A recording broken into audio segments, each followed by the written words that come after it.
নমস্কার বন্ধুরা, কেমন আছেন সবাই? আশা করি খুব ভালো আছেন। আমিও খুব ভালো আছি। রুহি রান্নাঘরে আপনাদের সবার স্বাগত। আবারও ফিরে এলাম অনেকদিন পর একটা নতুন রেসিপি নিয়ে।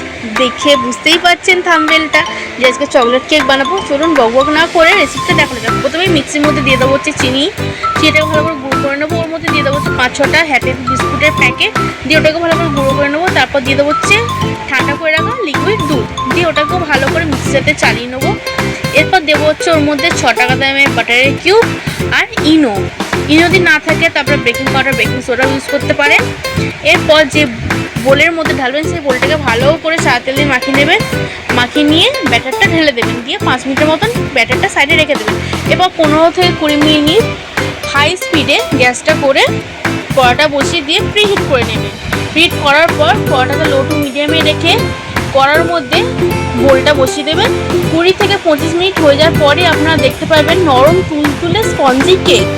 খুবই সহজে, খুবই তাড়াতাড়ি, খুবই কম সময়ে বানিয়ে নেওয়া যায়।